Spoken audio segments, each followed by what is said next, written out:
Imagine you're asleep in San Francisco. It's 5:12 a.m., April 18th, 1906. You wake to the sound of your bedroom wall cracking open, not collapsing, cracking, like ice on a frozen lake. You have seconds, maybe less. The ground beneath your house is tearing itself apart. You survive the earthquake. Most people do. But it's not the earthquake which destroys San Francisco. It's the fire. And by the time you reach the street, it's already starting. In this video, we use modern AI tools to reconstruct the disaster of the 1906 San Francisco earthquake, using a mixture of historical accounts, real photographs of the event, and modern research. At the time, scientists barely understand what a fault line is. After today, they will. The shaking stops. Survivors emerge into the streets. Buildings have collapsed. Hundreds are dead, but the city is standing. For a moment, it seems like the worst is over. Then someone notices the smoke. Small fires. Scattered. Manageable. At least, they should be. Fire Chief Dennis Sullivan never sees the fires. He's killed in the earthquake when the firehouse chimney crashes through his bedroom ceiling at Station 3. One of the first casualties. The man responsible for fighting San Francisco's fires dies before they even start. His deputy takes command. Standard protocols kick in. Fire crews mobilize.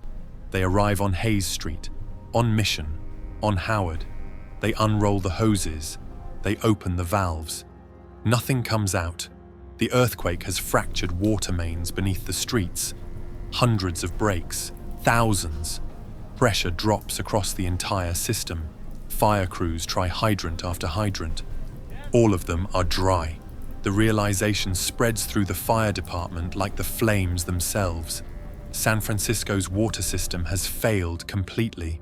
They're standing in front of burning buildings with fire engines, hoses, and training, and not a drop of water. What began as scattered fires merges into something far more dangerous. Wooden buildings ignite easily. Winds carry embers across streets. Flames jump from block to block. Hayes Valley burns first. Within hours, the flames cross Market Street. By noon, they're racing toward the financial district. Not creeping, racing.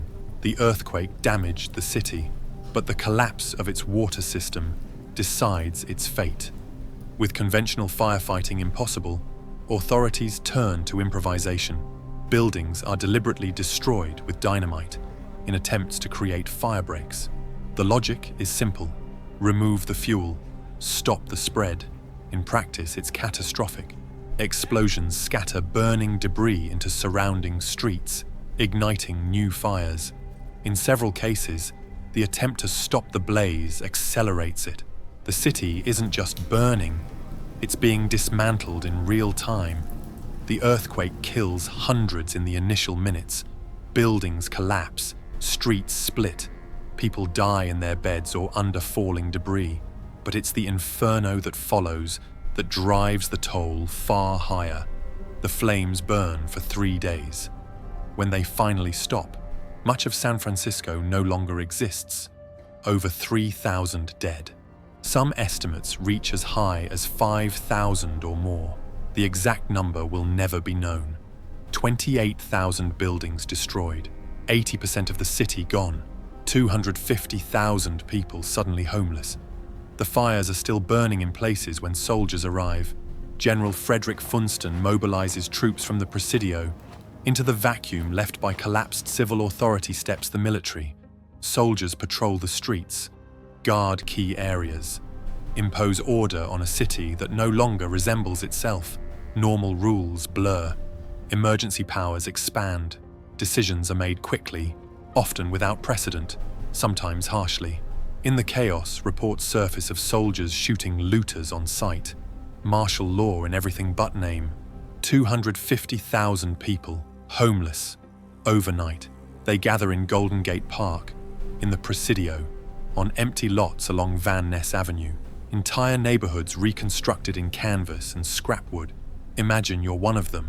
3 days ago, you had a house, a job, possessions you'd spent years accumulating. Now you're living in a tent. Row 47, Section C. That's your address for the next 6 months. You wake to the smell of smoke, soup, bread, and whatever the Red Cross can distribute. At night, you can still see the ruins, blackened blocks, empty lots where buildings stood last week. The skyline you've known your entire life is gone. But here in the camps, life reorganizes itself. Someone sets up a makeshift school, a barber hangs a sign, church services happen under open sky, children play among the canvas rows. This is home now, for 6 months, maybe longer. This is what temporary means when an entire city falls. The disaster cuts deeper than damaged streets or ruined buildings. San Francisco now faces an existential question. Will it recover at all, or lose its position as the gateway to the American West? Confidence falters. Investors watch from afar. Businesses hesitate. Residents consider leaving permanently. The city's leaders understand what's at stake. Reputation matters. Perception matters. Momentum matters. Almost immediately, newspapers emphasize resilience. Official statements project optimism. The scale of destruction is deliberately softened, gone. Streets that end abruptly in fields of ash. Familiar landmarks that no longer exist. Even weeks later, the city remains unrecognizable. Yet the official tone rarely reflects despair. It projects momentum. And remarkably, it works. Rebuilding begins almost immediately. Not next year, not next month. Now. Delay carries risk. Capital is cautious. Confidence is fragile. Hesitation threatens permanent decline. So San Francisco moves quickly. The disaster becomes a turning point. Engineers study the damage. Scientists examine the rupture. The earthquake reveals the true scale of the San Andreas fault on the same ground that failed it. This choice reflects practical constraints as much as civic identity. Geography matters. The bay is irreplaceable. Trade matters. The port cannot simply move. Momentum matters. Capital follows confidence. But there's something deeper. To abandon the site would mean abandoning more than streets and foundations. It would mean abandoning identity, abandoning what San Francisco believes itself to be. One man would prove pivotal in deciding the city's fate. This is Amedeo Giannini, a banker serving San Francisco's working-class immigrants. As fires approach the financial district, he loads $80,000 in gold and securities into a produce wagon, covers it with crates of oranges, and hauls it to his home in San Mateo. While major banks remain closed for weeks, Giannini sets up a desk on the docks. He starts lending. 2 barrels and a plank of wood. That's his bank. No formal collateral, no paperwork, just a handshake and an assessment of character. He lends to fishermen to buy new boats, to merchants to restock inventory, to builders to purchase lumber. Money flows when the city needs it most. The Bank of Italy will eventually become Bank of America, but in 1906, it's just one man with a plank and a barrel, deciding that San Francisco is worth betting on. Today, millions of people live in the San Francisco Bay Area, on the same fault line, the same unstable ground. Engineers have learned. Buildings now flex instead of shatter. Fire systems have redundancies. Emergency plans exist, but the fault line remains. In 1906, San Francisco was smaller, less dense, less complex. Today, the city is larger, more interconnected, more dependent on systems that must all function at once.